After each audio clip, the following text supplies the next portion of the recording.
Good morning. It's Friday, April 24th. Sun's out. It's nice out there. Been a long week. Agriculture has been busy. We are going to spend some time today on some language on some bills that look to be putting the finishing touches on a lot of what we're doing. I really don't see any reason why a week from now that we would be having morning committee regularly unless we had stuff to talk about coming back to the house. We're getting close. We've worked hard. We have good bills. So excited about that. We have 4 attorneys in the room. So 5 opinions. But I got some extra ones. And so we're gonna wrap up some of these bills here with hopefully today. So who would like to lead off? I can start. Okay, that sounds good.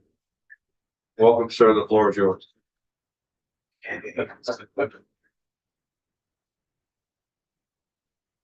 Bradley Showman, Office of Legislative Counsel. And so I have 3 amendments for the committee today. Municipal regulation of agriculture, which I think will be the biggest one. And then Paraquat, and then a current use amendment to permit equine farming as a use for or as a eligibility for voluntary use. And so I'm thinking starting with the biggest one, municipal regulation of agriculture would be a good idea. Whatever you want to do. Okay, great.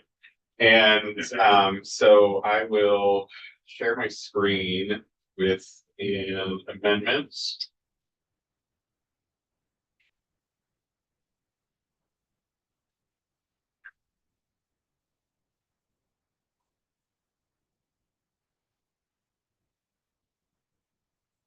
I took some time to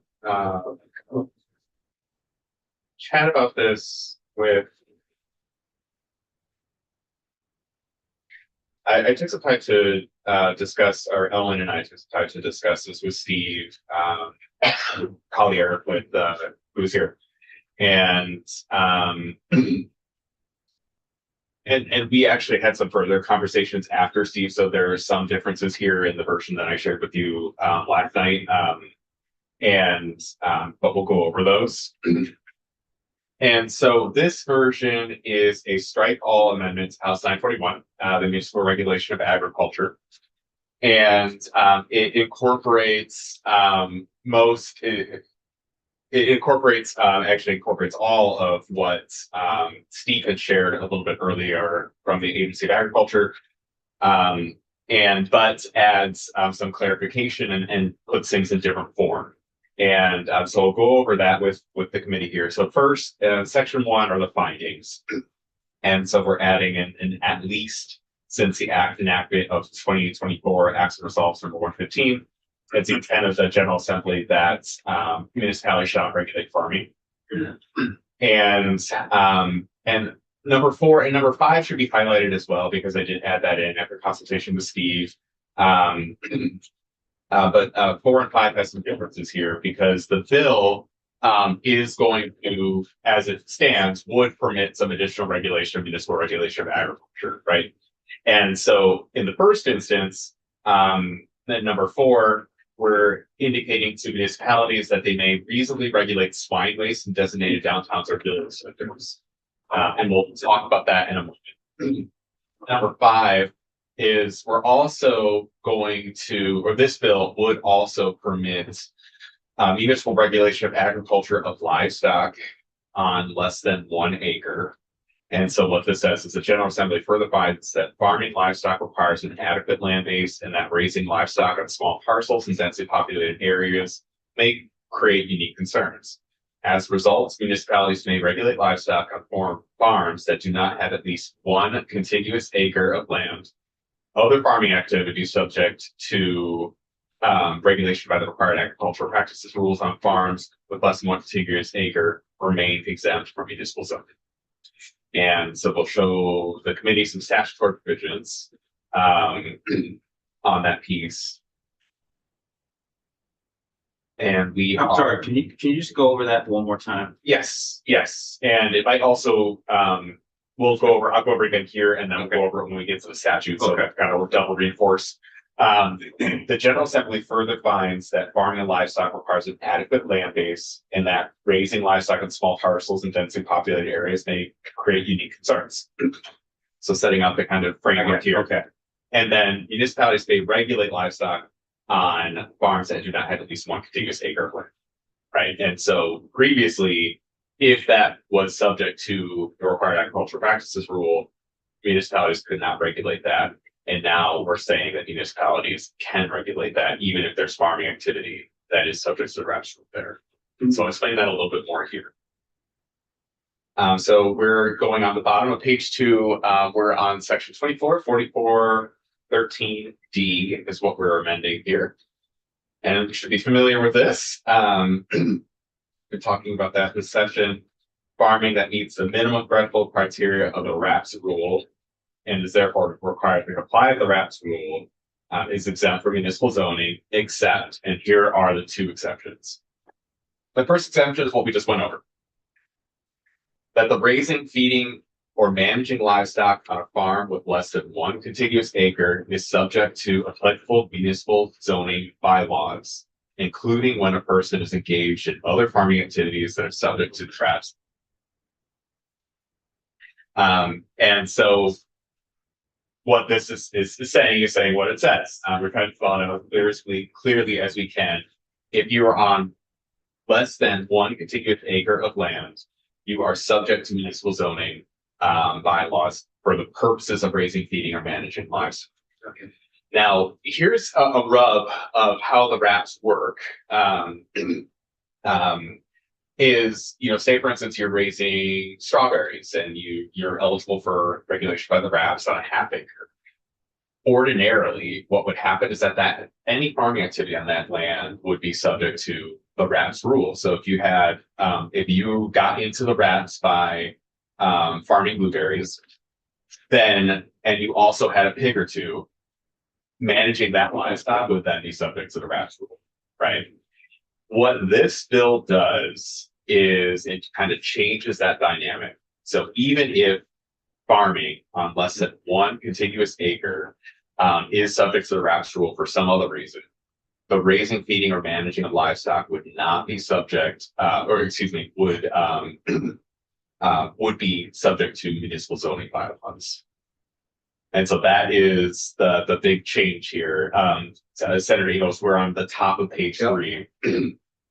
And so just to reiterate what we're talking about, and this is a little bit of a change or a change from current law, is that if you have a farm that is raising, feeding, or managing livestock, but that farm is on less than 1 contiguous acre, applicable municipal zoning bylaws will apply to that, the raising, feeding, managing livestock only. So other activity, if it's subject to the RAPS, would be exempt.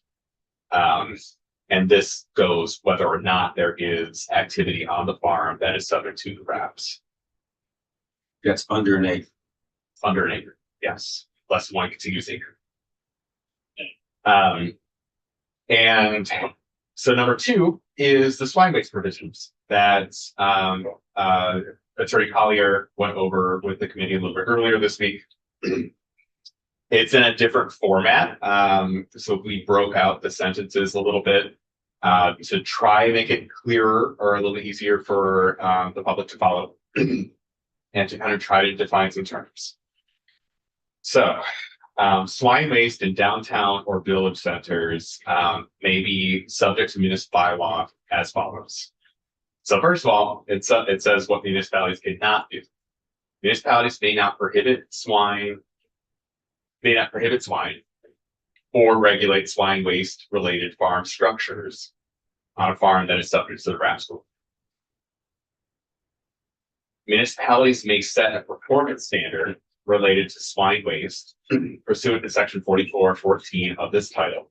To regulate swine waste in downtowns or village centers, if the waste is causing a significant impact to the community and the municipality has determined that the Secretary of Agriculture, Food and Markets is unable to provide redress through the application of the RAPS rule. So for both the committee and for the agency that's in the room, There are some changes that we made in discussion about how this works. So the first change here is that municipalities may set a performance standard related to swine waste. Previously, the version of this bill had used the term swine violence. And I think at first blush, a person might assume what that means. And however, the term swine bylaws is not defined in statute. There's not specific authorization for municipalities to make a swine bylaw, and we're not quite clear what that means.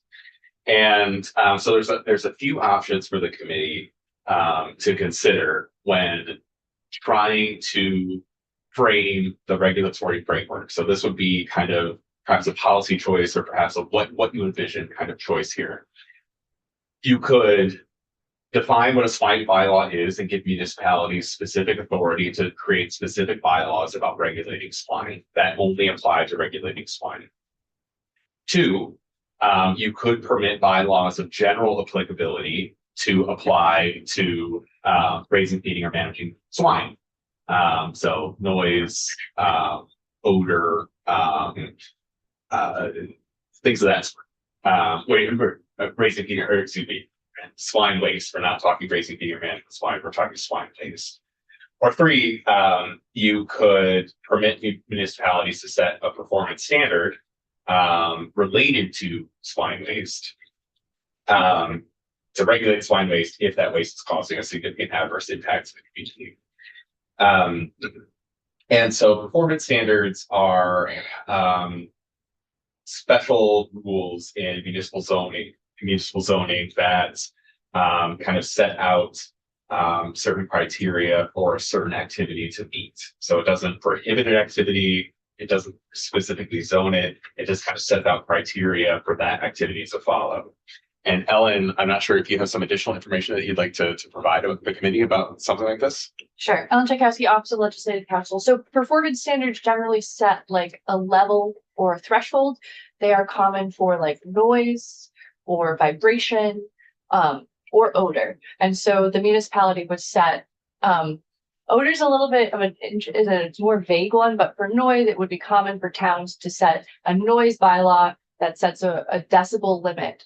And it's based on whether or not the adjacent property is experiencing things above the decibel limit. And that would be how you determine if that property is meeting the performance standard for noise. And so there have been towns that have adopted ones related to odor. And so it's generally agnostic about use, but about the amount of odor the adjacent property owner can experience from whatever the use is. So it's more about a level, setting a level as opposed to the specific use, but saying uses in this area cannot exceed an odor threshold where the odor is easily smelled by the next door neighbor, or the next door neighbor is perceiving the odor from the adjacent use. And so that is kind of the crux of the policy choice for this committee is in the version that the agency shared with the committee, the term said swine bylaws. And our recommendation would be to provide some standards that already exist in law that a municipality could use to suss out what that means. And it could use this performance standard piece that we've suggested here. It could just define swine bylaws and what specifically it means. I think the House Bill 941 tries to do something about raising livestock, about saying you can only regulate it this way. Or it could just permit a municipality to apply its bylaws of general applicability to swine waste. And that would be the choice of the committee. Go ahead. Attorney Collier, when do you want to comment? I'm happy to weigh in. Steve Collier from the Agency of Agriculture. The goal here is to enable municipalities to be able to step in when the RAPs don't specifically address waste. What we're hesitant to do is we don't want a town to say, you can't have pig waste if you have pigs, because obviously you need to have it. But by the same token, you can't store it indefinitely. Normally waste is spread on fields. If a farm is in a village center, and they don't have any fields, they're not raising any crops, that waste can't stay there indefinitely. So what we're thinking about more in the way of bylaws or performance standards is enabling towns to make sure the property stays clean, essentially. Not perfectly clean, because that's impossible with pigs and pig waste, but responsibly clean. And so whether it's phrased as a performance standard or a bylaw, I think a performance standard is fine. I think ideally they won't be talking about not allowing you to. My only concern is them saying you can't store waste, because if you have a farm, you have to be able to store it, but you have to responsibly do that. So a level makes sense.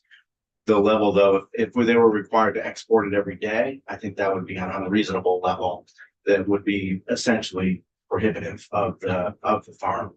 So I don't know if there's any way to say, to sort of say performance standards that ensure responsible management or something like that, so that it's a little bit more specific about the goals. I don't want to get it into a situation to where the unrealistic performance is basically used to drive them out of business. Right, exactly. That's the only concern of not. We want to limit it, want to give towns flexibility to ensure that waste is not being stored inappropriately in those densely populated areas, but not to make it so that you can't have existing swine when you have the land base to do it. Because we're only talking about farms here. If you don't have a farm, you already can be regulated. It's tough Yeah, because you don't have a measurable smell. And that's really what we're talking about. And to your point about the neighbor, I wouldn't want someone else to determine, because there may be a dispute. So, environment stinks. It does. But again, the performance part of it is, are they trying to be a good neighbor to the other people and trying to, but, yeah, I don't think that you can stack manure forever and think it's okay. Nor do I think it would be reasonable for them to be told that every day they have to, I think being around pig farms, the thing that makes, to me, the thing that makes a pig farm smell worse is that pigs like to wallow. You're always keeping it stirred up and it always smells. But if you can put it in a place and then not disturb it every day, I think you can easily or better manage the smell of that. So, yeah, should be able to stack it up, but have a plan to be able to truck it out at predetermined times, it's hard to say, because if you have 10 pigs, well, you got less waste. If you've got 100 pigs, you've got more waste. So, what language gets us to that we don't have here now is what I want to get to. Are we there? Are we have it? Would the agency be able to step in at that point and say, okay, you have 10 pigs, it's reasonable that you could stockpile for a month and then remove, whereas if you have 50, you need to do it every 2 weeks. We use terminology there that it gives a third party, so the town can't say, we want it gone every day. Owner's like, I don't want to take it out every 6 months, but then the third party is the agency of ag comes in and says, doing some calculations that here would be a reasonable time for the waste to be. And what I want to be careful about is to come up with firm numbers that you'll do that, because there are some people that do better jobs than others. And so there could be times that somebody could have 100 pigs and never have a complaint, or there could be times that somebody has 10 pigs and they're complaining about it every day, just from the way that they're managing. But if we always had the third party, because Yeah. you'd have the town, the individual, and then the third party would be, and that's why I'm asking if the agency ag would be willing to be that third party, so that it could come in and you have somebody you negotiate. Hey, And I think they're even more than the third party. I think they're the deciding factor, or once a complaint comes in, that they're the ones that would do that. I want to be it to where it makes sense for you guys. So you want me to? Yeah. Yes, If you so, could. so I think a couple things. One is that the statutory framework builds in an opportunity for us to work with the farmer for at least 30 days. And that's intentional, so that hopefully we can find a solution that doesn't require the town to intervene, which is better for everyone. But and just thinking about this, I think performance standards make sense. I don't think we can overthink it too much. Right. Just because we're aware of one situation, others might arise. But maybe something like performance standards that require responsible management of pig waste without effectively prohibiting the ability to have pigs. Some little qualifier, so it's giving a little bit more guidance, like, yes, you can regulate it, so you're not, and the whole touchstone is adverse community impacts. So granted, it's a bit vague, but I think it enables towns to, because the reason that we can't do it exclusively, arguably, in these areas is we regulate discharge to water and across boundaries. We don't require people to spread their manure. We require they don't oversaturate their soil so that the nutrients are running off. We envision a farm that's using its manure, or if it's not using it, ultimately exporting it. But what we protect is runoff. And so if someone is just storing it without running off, then there's not really a ready-made solution for us. But in a downtown or a village center, then we agree that it can be appropriate for the town to have some extra ability. The towns need to be reasonable. I think this can work fine if they're being reasonable. And maybe if you have that language of not effectively prohibiting, which is in some of the other, zoning language that the league was actually proposing about having all zoning, maybe that's a decent parameter. That give you enough, sir? That's workable. Gotcha. Committee? This is a question for Steve. Would it make sense for the municipalities to consult with the agency regarding setting the performance standards? Absolutely. And I think, we've offered we want to have ongoing conversations. You could mandate that. I don't think it has to be. When you're talking about the agency stepping in, one thing you could do is require our consent, but that's not, I'm not going to advocate for that because that's not what we proposed to the league. And I think. So your expectation is that anyway? I think it would make, necessarily be mandated. I think it makes sense for them if they're trying to evaluate how. Yes, I think, and we would certainly be open and available to do that. Ellen, do you have any feedback for the committee? Is performance standard, is it understood that it has to be reasonable, already baked into the term? Or could we put in reasonable performance standard? And establish by whose definition of reasonable it is. I'm not afraid of the word reasonable. It's used Yes. for it all the time. But it does suggest that, wouldn't be, prohibiting. If I may. So, would it be helpful, and Ellen, or anyone, would it be helpful to have the word reasonable tied to, not effectively prohibiting the management of the swine waste? Does that help at all? Can I I'm answer sorry, the question? yeah. The other question, so in the statute already, it says that you can set performance standards in order to, that the use shall not result in an undue adverse effect on the things otherwise protected in zoning. And so sorry, I'm trying to think about this line. I think you could put reasonable in there if you'd like to. It sounds like it's built into the term already, so we would need to add to it. I think you could if it would help, but. If it makes people feel better, that's fine. I'm going to get to it. I'm convinced that the term performance standard itself addresses the issues that we brought up.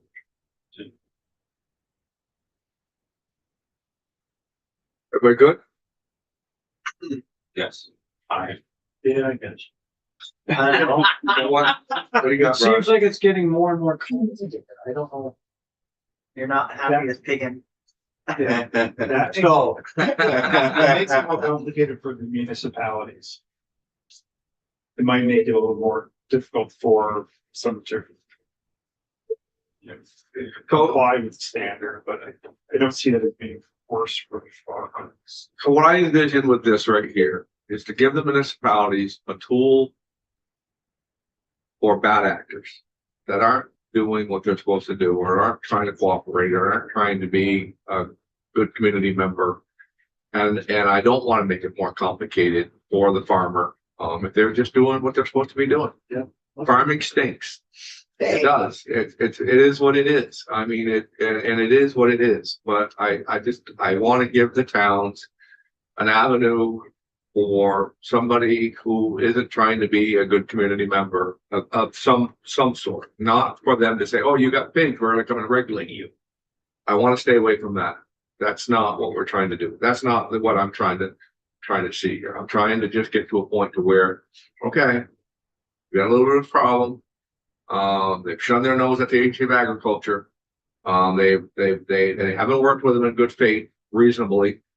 And but so now the hammer comes. I think we're covering that. I think we're doing a pretty good job.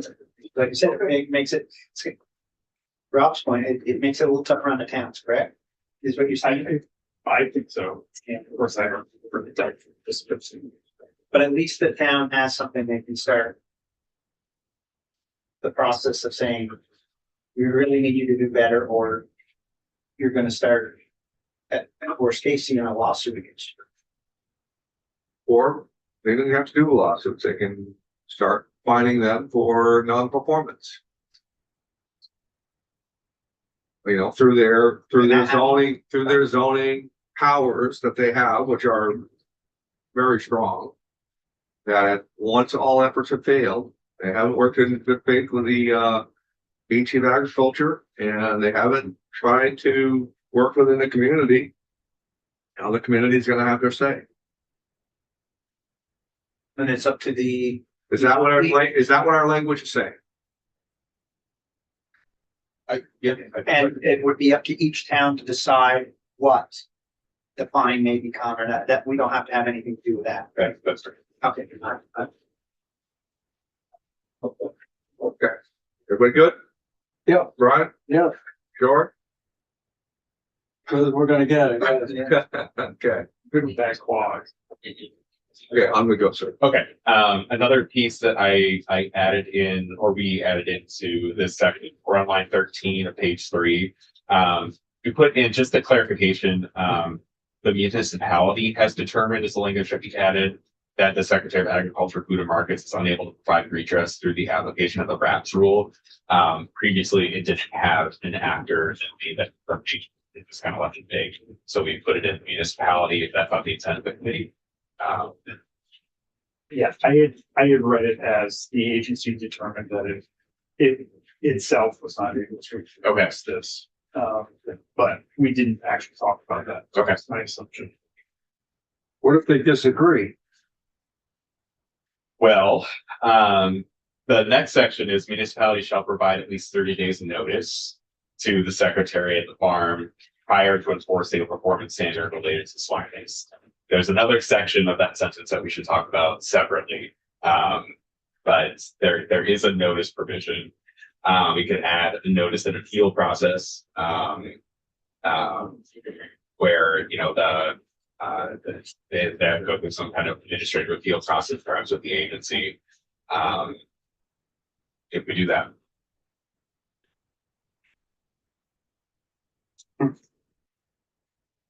So Rob, you take lines 13 through 15 to give the Secretary of Ag sort of the initial determination.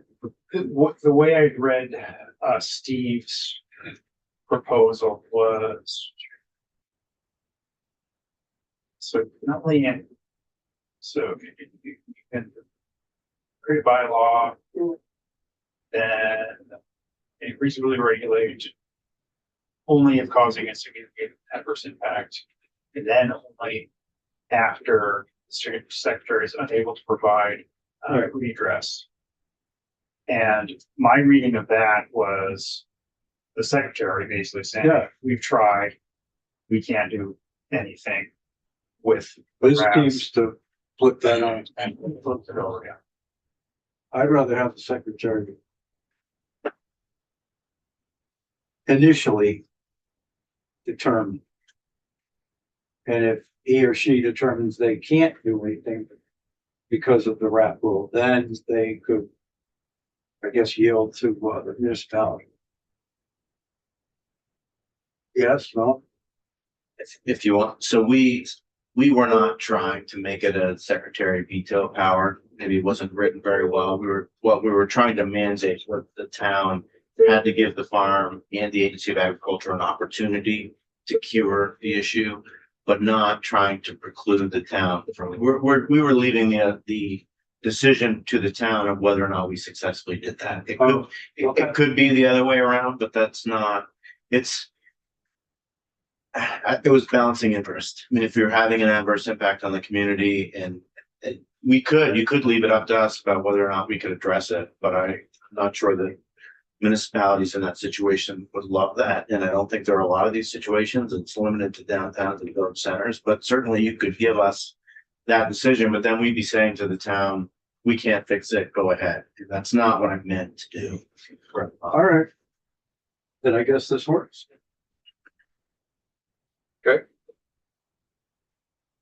Steve? I'm good.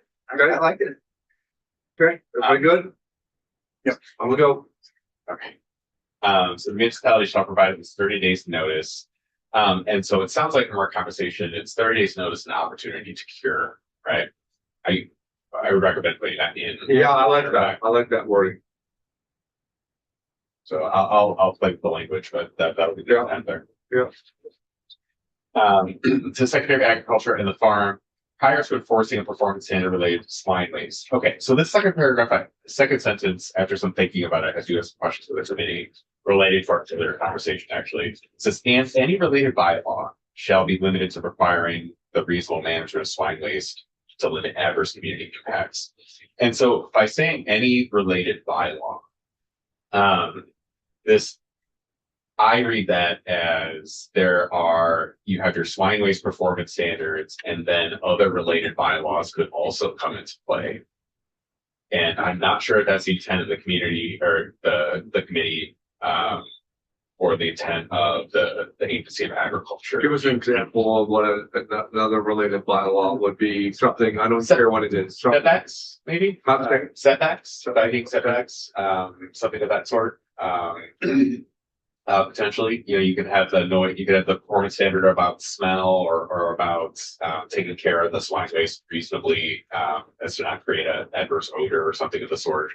And then there might be a related bylaw about setbacks or where you put the thing. Even though earlier it does say you can't regulate the structure. Potentially, if there is a related bylaw there, they could come in. No, we can fix that. Wouldn't they have to write that, if that bylaw is not already in statute, they'd have to write it in and then get it passed by the voters before? So the bylaw, so what this says is any related bylaw. So there could be bylaws that are already on the books that could be used to regulate that swine waste. And so that's kind of the scenario we're thinking. So is the committee envisioning a scenario where a municipality is thinking, okay, we have this authority here to regulate swine waste, but to do that, we need to make swine waste performance standards? Or was the committee also thinking that a municipality could use its existing bylaws to regulate swine waste? That language came from Steve. That language came from Steve. So let's ask Steve. Okay. I was intending to be clear that you had to have bylaws in order for this to apply. So any related bylaw you can enforce for the management of swine waste. Because a lot of towns don't have bylaws. So that was the intended tie-in. So if you meet these criteria, you give the notice, we can't address it, you decide to enforce, then you can enforce, but with the bylaws you have. So maybe that's not very well, but it was not meant to expand the universe of things you can regulate beyond pig waste. It's just supposed to be pig waste, not farm structures, not other types of zoning. Just I don't want to open it up to anything more than what we're trying to solve. Yeah. Agreed. So, And I don't see how they could take a pile of poo sitting right on the property line as there's no real definition bylaws that I've ever seen in any Sure. towns. Sure. That And I mean, I think we're overthinking. the committee could take that sentence out. Yeah. Um, Yeah. Let's just do that, Okay, please. Not the whole that does. Yeah, that clause. 30 days is good. Yeah, okay.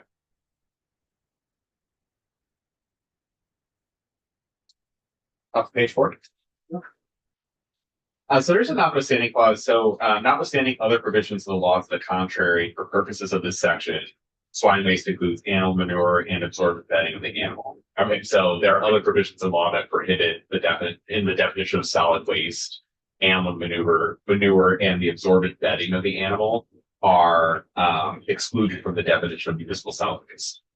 And so what this gets at is it's a notwithstanding clause to say, okay, but for this purpose, swine waste includes these things and a municipality could regulate.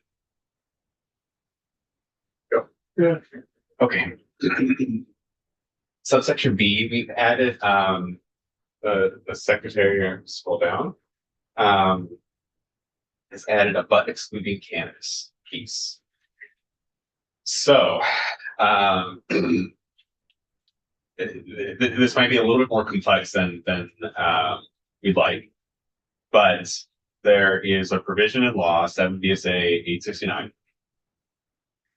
Even though cannabis is not subject to the reps, right? It's not an agricultural product in that way. It's not subject to the reps. There's a provision in Title VII that says that cannabis is not subject to municipal zoning in the same way as the required agricultural practices are not subject to municipal zoning.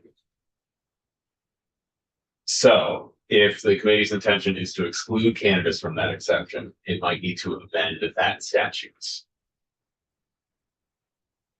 Putting it here might limit the expansion of cannabis in this kind of cultivation or use of growing plants for food. But it doesn't eliminate the exception that cannabis has, because cannabis kind of piggybacks the exception that we find in D1A of this section. Okay, how deep we want to get into that, guys? I mean, make it just simple and whatever, I mean.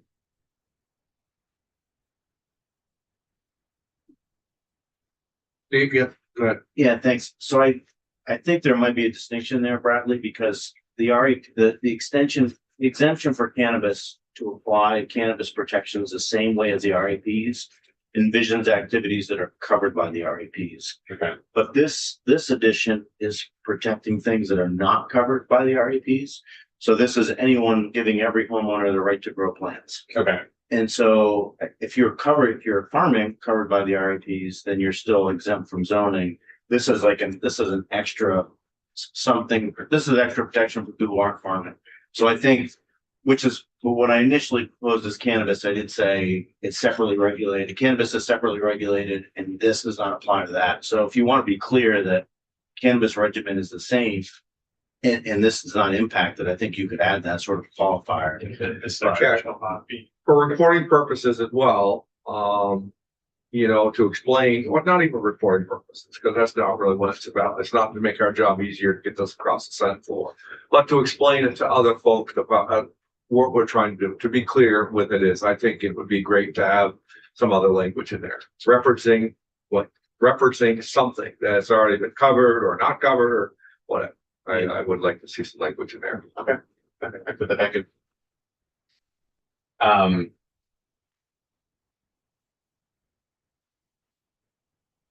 Okay, and section D, we're just starting, we talked about the wraps so much, we just started calling it the wraps rule in this section. And okay, and now we're down to the definition of downtown on the bottom of page 4, lines 18, 19. And then the middle of page 5, village center on 9 and 10. And Ellen has some background on why we, instead of having the definition written out as the agency proposed, we're using a cross-reference, and Ellen can explain that. Sure. So for the last few decades, we've had the state designation program, which is the designated areas, and that program has lived in Chapter 76A. That program is being succeeded by Chapter 139. So we have a successor program taking over, transitioning from the downtown designation program to the state community investment program, which is just to say that downtown and village center definitions appear in both. And so I think there was concern that when the old program goes away, what will the new definition be? But I think you could just use both chapters as reference so that you know they're talking about the designated downtowns and the designated village centers. I'm good. That's fine. Yeah, okay. Yeah. Absolutely fine. I assume it's exactly the same. There's additional qualifications in the new program that will apply to some other areas, but it is based on the existing program.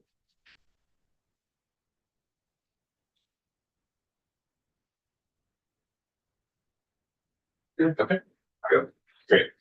Okay, so we're at the top of page 6. And so now we're moved on to section 3, and section 3 of this bill, this amendment, changes the RAPs. And so these are, what we're looking at the top of page 6 is the very first paragraph in the RAPs rule. It's not broken out. And it's broken out because there are a couple of exceptions that will permit some municipal regulation of agriculture with respect to raising, feeding, and managing livestock. So here's what those exceptions are. So currently it says persons engaged in farming and agricultural practices subject to this rule are not subject to municipal zoning bylaws, except that the raising, feeding, and managing of livestock on a farm with, and there's 2 exceptions, at least 1 acre and less than 4 contiguous acres must meet the requirements of subdivision C5 to be exempt from regulation by municipal zoning bylaws. Go over that in a moment. Number 2 is what we talked about earlier, the statute. Less than 1 contiguous acre is subject to applicable municipal zoning bylaws, even when a person is engaged in other farming activities that are subject to this rule. Now, the number 1 here is, I hate to jump ahead because there are some other changes, so I'll just remember to go back. But number 1 here refers to number 5 on page 8. And so, as a reminder with the RAPs, you are subject to the RAPs if you meet any of the eligibility requirements, right? And so this bill lowers, and House Bill, this bill changes excuse me, tripping over my words here. This bill keeps the $2,000 threshold, the income threshold, in the RAPs, because that's the best way to put it. It keeps a $2,000 income threshold. So so if you have more than $2,000 of crops that you are selling, that's your gross income, then you're subject to the RAPs, right? You can meet any of the criteria to be subject to the RAPs. This iteration of the RAPs envisions a different scenario for raising, feeding, or managing livestock on 1 to 4 acres, right? So a special carve out. Because even if you have eligibility, and Steve, correct me if I'm wrong, even if you have eligibility, could have eligibility for RAPs for something else, in order to be subject to the RAPs rule, you have to meet section 5. And this says that you have to have a sufficient land base for appropriate nutrient and waste management. The secretary has a discretion to determine, after consultation with the appropriate municipal authority, if the land base is adequate to properly manage the number and type of livestock, while evaluating whether compliance with the RAPs is reasonable or attractive. And so only for people who are farming livestock on 1 to 4 acres, this special rule applies. And this is the only way that they get into being regulated by the RAPs. Otherwise, municipal zoning will apply to them. Steve, have I said that correctly? Yeah, the only change to the RAPs is really that livestock are being treated differently if you don't have 4 acres. Remember, 4 acres used to be the touchstone unless you met one of the other criteria. But this would require that for livestock on less than 4 acres, you have enough land. When we make that determination to raise livestock on less than 1 acre, livestock would always be subject to municipal regulation, even if the farm is otherwise farming and protected. So 1 acre, unless you're just growing food, can't be regulated, but when you throw the animals in there, 1 acre is gonna be regulated by zoning. Just for livestock. So livestock, sorry. Yeah. 1 to 4 acres is gonna be, the carve out as far as raising animals, as long as you are not, affecting clean water. The land is clearly not sufficient enough to raise the animals that you're trying to raise. Absolutely. The bottom line is with 1 acre or more, you can have livestock and be farming. The only way that won't happen is if you have too many livestock or your conditions are so terrible that you can't possibly comply with the RAPs. But the reality is from 1 acre up, you should be able to have livestock and be farming as long as you're doing it responsibly. And so this amendment just envisions kind of a different regulatory scheme in that way. And to give municipalities that authority in limited circumstances to regulate the raising, feeding, and management of livestock. Yes, I can easily see us being 10-15, but we want to hear you. So I understand. okay. I've been here before. Okay. I know the drill. Thank you. I went over the $2,000 threshold that is being kept. The House bill doesn't amend the reps at all. So that piece is actually not highlighted, but it's a difference between the Senate bill. So the $2,000 threshold is staying the same. And then on the top of page 9, the being managed, one of the eligibility requirement for filing the Schedule F is back in. The House bill never took it out. The Senate bill did. And so I just highlighted that here is that would be left back in the wraps. So give us the abbreviated version, or I shouldn't even say that, the version of why 2000 and schedule is important to us. So that sets the threshold for when someone is subject to the wraps, the income threshold. And that's perhaps the most straightforward way to be eligible, especially on less than 4 acres. And so that sets the income threshold for the world in which people are going to be subject to the wraps. And when you're subject to the wraps, with the exception of raising, feeding, and management livestock on small parcels, then you are exempt from municipal zoning. Perfect. So this kind of expands that a little bit. And that's it for the changes. Good. And we'll hear some more language back from you as far as on the earlier conversation. Yes, that is correct.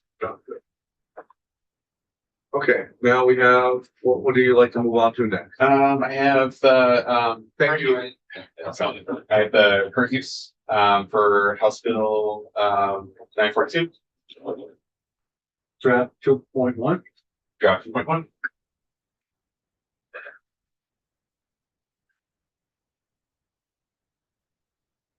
And so this draft amends is a strike. Oh, no, it's adding and it's adding to House Bill 942. Equine farming for use value appraisal. And so we're looking at adding a section 3A, and we're on page 1. Lines 14 and 15 are conforming changes. So that's not a substantive change. Scrolling down, our first substantive change is on the top of page 2. So I watched testimony here, and the committee is considering adding equine farming, but it had concerns about that farming being a bona fide farming operation. I think were the terms that were being used at the time, and that term itself is fine. And so the use value appraisal program already defines farming in terms of an income generating property for crops. And so the suggestion that we had to kind of give some clarity on what a bona fide equine farming operation might be is just to as at least as a starting place, tie it to what we do with farming for crops already. And so what this proposes to do is, there's presumption that a land is being used for agricultural purposes and that would be eligible for use value appraisal if it has produced annual gross income from the sale of crops or from equine farming in 1 of 2 or 3 of 5 calendar years preceding of at least, and then it goes on to set those income thresholds. So it's an income based on acreage, and so it'd be relative to the size of the farm. That is a policy choice. And so if the committee has a different idea of what kind of equine farming it wants to include, perhaps different income thresholds, or some other kind of metric, we'd be happy to work that in. But we think providing some guidance to tax to make that determination is wise in this regard. And I think that's where we're at. We're flying a little bit, seeking education about this, because it really is going to get down to what tax says, what they'll live with. And, I'm unsure about what changes we could make without, having them. And I think and correct me if I'm wrong, please, everyone. I think that they have driven the policy as far as what they would be willing to accept to allow equine to be considered for current use. Unless I'm not seeing that clearly for children. So, I mean, I'm willing as a committee, as one person on the committee, to go with what tax says it is, where it gives equine the ability to to be considered for current use programs if they comply. I'm not looking for a carve out for equine. I'm looking for them to say, okay, if you want to be part of this, which they really haven't been able to be over on a limited basis. So that's what I want to be kind of careful about. I don't want to exert my will into this, where tax has been the one that has driven the program forward. Yeah, if I'm remembering correctly, the advocate for the equine folks and tax department were gonna kind of get together and figure out. There's a list on a left-hand column and a right-hand Right. column, and they want to move a few, several, many. And I think we've gotten to that. So I'm not sure what this, all you're doing is adding, or from equine farming. I don't want to tie it. I know, Bradley, you work kind of closely with tax on this, and they have kind of told you what they're willing to accept. Yeah. I mean, I agree. I can't testify on their behalf, right? No, But based on my conversations, they said that this is workable after their review. And I know that you sent me an email saying that, hey, listen, I've talked to tax, and I don't, we really can't include. I don't want to testify on their behalf neither, and I don't want to get the email wrong as far as the way that I read it. But it was like, hey, this is what tax is comfortable with. They're not really comfortable with that. And I think that we're kind of seeing this here. I think so. And, and this, when compared to the drafts that the advocates sent, I mean, this is much more spelled, right? Right. Because I think the draft that the advocates sent, were the thrust was, didn't necessarily want someone who's not making income to be eligible. They want someone who's kind of using it as part of their livelihood. Right. And this is how the statute has defined that for at least crop farming. Whether that makes sense for equine farming is a policy question. But I think the thrust was, okay, these folks are making their livelihood on equine farming, and then perhaps they should be eligible for the use value appraisal program. And so to kind of try and consolidate those proposals into something that's workable, this is what we've come up with. But I think, those specific eligibility pieces are the policy choice, but this works. Okay. So, and to throw more into not just this language, what we've also done is prepared to try to get it through. I mean, we're doing all this work, but then you got to get it passed. I have had a conversation with Chair of Finance, but before we even get this and move it forward, we have a fiscal note that's coming. And for the committee's information, probably some of you, because I'm with 2 of them in the afternoon committee, but talking with Scott Moore, some of this work has been done in the last couple of years, and so we're pretty darn close. Maybe early next week of seeing a fiscal note on this, so that when we can move this bill out, we can attach that fiscal note to it to go to finance. The chair of finance seemed to be favorable with this idea, not knowing, not seeing, but just in the brief description that I had, that saying, and her description was, okay, well, you know, I think I could be careful. She seemed to be favorable to this as long as it was bona fide horse farming and not wealthier people looking for a tax break. That's fair. So that's what I envision as being, if it is, and then if we can patch our fiscal note on it and send it along its way, then we'll see where it goes. Yeah, I don't think the hole that we create will be that deep. Yeah. There'll be some foregone revenue. I mean, anytime you're lucky with the tax code, that happens. But I think the definition of farming is important. If you manufacture horse trailers, I'm not sure that includes farming or bridles or. And if I may, but this bill later on does define equine farming. Okay, Yes, so- yeah, I'm looking at it Yeah, now. great. And I think those are good definition, or that is a good definition. Yeah. Sorry, can I continue? Yeah, please. Okay, great, thank you. So later on, we defined the definition of farmer, right? And so, again, what we did was use the existing framework, and apply it to equine farming. And, so a farmer means a person who earns at least one half of the farmer's annual gross income from the business of farming, as that term is defined in regulation 1.175-3 issued under the IRS code of 1986, or from the business of equine farming. And so it just kind of matches up with, you know, what we currently have, but also permits equine farmers to kind of go into that regulatory framework in the same way on the farm.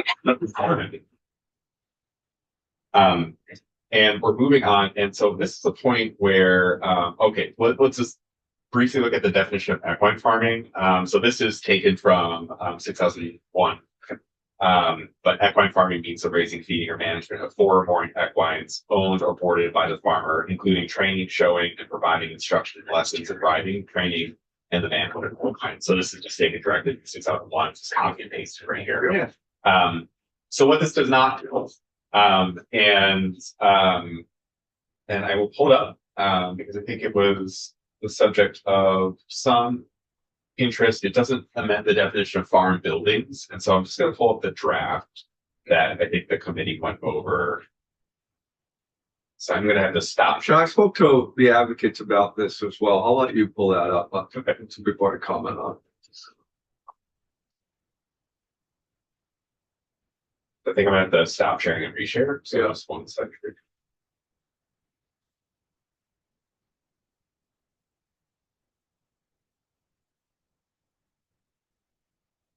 Okay.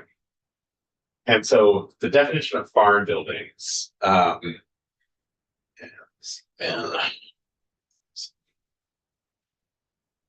the definition of farm buildings means all farm buildings and other farm improvements that are actively used by a farmer. And so we're referencing the definition of farmer. And so we've defined farmer to mean someone who gets half their income from equine farming.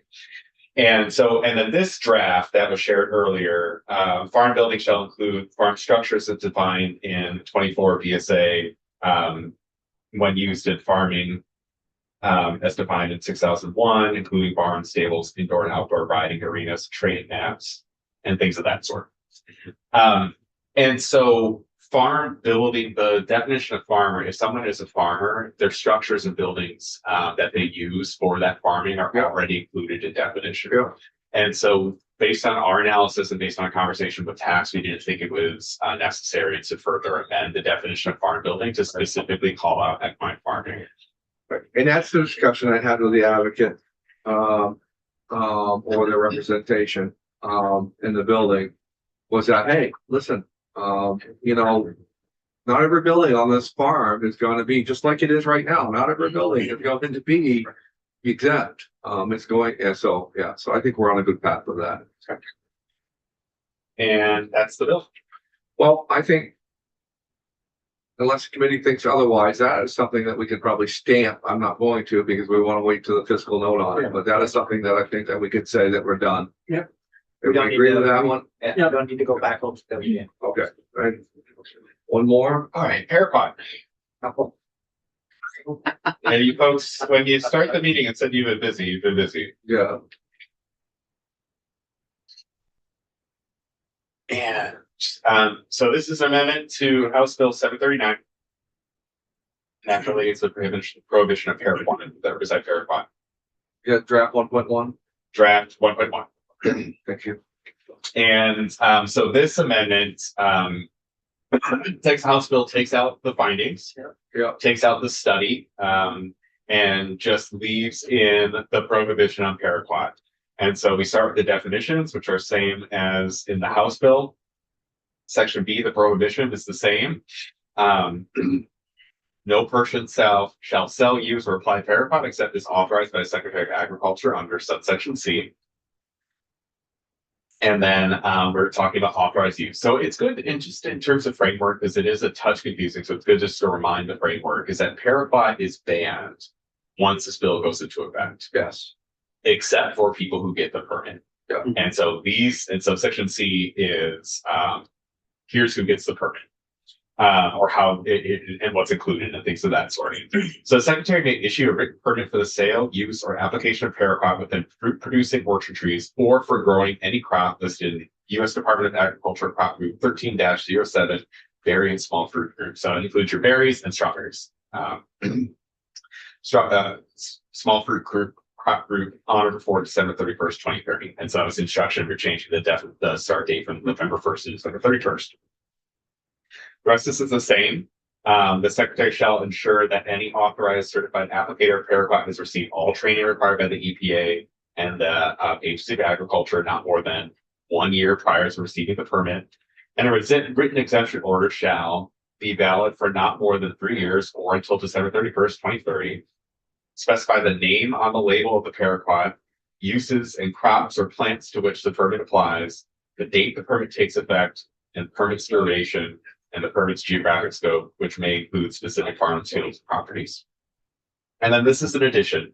This is the piece to talk about minimizing drift. To include permit conditions that minimize drift based on drift mitigation measures identified by the EPA, require adherence to label directions to minimize applicator exposure and exclusively limit applications to tree rows or vine rows for necessary weed control. And so what this doesn't specify is any specific restrictions. I think the committee was discussing, ground application of a certain height, certain width, and things of that sort. It doesn't specify that. It permits the Agency of Agriculture to determine, make a determination, and put those in. And then so things like, I did look up that the EPA does permit some aerial application of paraquat, which is questionable, or interesting. I was surprised given how. Rob wants that in, but I said. Well, given how tightly regulated paraquat is, even at the EPA level, at this, I was surprised to read that.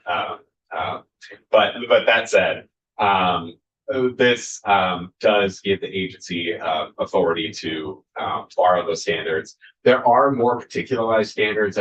Steve Dwinell shared those with me. I read those over, and he thought that they were too technical to put into the statute, and I tend to agree with him. They talk about droplet size and spread and volume and things of that sort, and those are the things that that level of specificity perhaps is not best for the statute, but the committee can add in or leave as is the restrictions and leave it up to Agency of Agriculture, and that is the policy choice there. Ready? I think that is the way to go, because the thing that we're trying to do, if you're going to use it, we want it to be clear, concise. If we get too technical, it may confuse, in my opinion. So how it's determined by the Agency of Agriculture, and used exclusively that way is, I think, the way. I like it. I like this line of it. Exclusively limit application to tree road or vine roads for necessary weed control. So that gives me great for anybody who wants to say, yeah, but how do you know? Well, it says it right there. And then there has to be a permit. And then talking with Steve Goynell, they do, you know, they don't take those permits lightly. They do go and they do go, or they can go and do spot checks and to make sure if they're using it. And I think that it's something that they can comfortably do because we know the limited amount of use that they're using it for, right? So it's not like you've got 1,000 farmers using this. You've got less than 125 gallons being used a year, and you know the people that are using it. So I'm comfortable. I see on the permit, so that I gather that the agency should be able to, when they issue the permit, they could issue it for the 3 years. It is going to be an annual, they could issue. They could do it up to 3 years. Yeah, am I correcting that? Yeah. Not that they have to come back every year, you'll know who has the permit and, all right. Well, and the end is near with it. So, you know, the end is near. For the advocates that want to end, there's the date. Yeah. So, And the use is very restricted. and the use is very restricted. I can be. I hear, except in Bennington. Within 2 miles of a certain prosecutor's home. So I'm just curious, it's just nothing to do with the bill necessarily, but what's the shelf life, I wonder, of, in other words, the 125 figure is what is sold annually. But somebody could store it for a bit. And does it still work after 2.5 years? I guess it must, but they wouldn't. Well, there's one guy that has 2.5 gallons. He's had it for 10 years or whatever it was. So he must. But this would not allow that to happen. No, it's going to be banned. It will be banned December 31st, 2030 at 11:59:59. Yeah. Okay. I can stamp this if you guys wanted to do that. I don't think we need to vote on today, but we'll vote on it. We'll have a vote-a-rama. A photo one. Yeah, vote-a-rama come next week. We good? Yeah. It says that, just to answer your question, you just looked it up. It says maybe it can stay 1 to 2 years, what they recommend for shelf life. In 5 years is ideal conditions to make it work. So, but I don't think it never goes not being bad. Yeah. Bradley, we get through your list? I just want to highlight that the reporting requirement is still in. So the study was taken out, but the Agency of Agriculture should report all data regarding any use of parabolic in the state. And I think that was by request of the committee. I just want to highlight that. Yep. Okay. And the bill takes effect on November 1st. That's when the ban goes into place, except for the permits. Yeah. And I'm all set. Thank you very much. Thank you very much. Great work. Appreciate it. And we'll look for some language for the first one that we went through. And I think that you hear what we're trying to do. We're trying to be out of here maybe by Wednesday, if maybe Thursday, maybe. But I don't think that we'll be morning committee meeting regularly and after next week. I can get language on Monday. Is that Whatever works for you, sir. Thank you. Just a 5-minute break, and then we're gonna jump right back in. Because as you can see, we have guests waiting.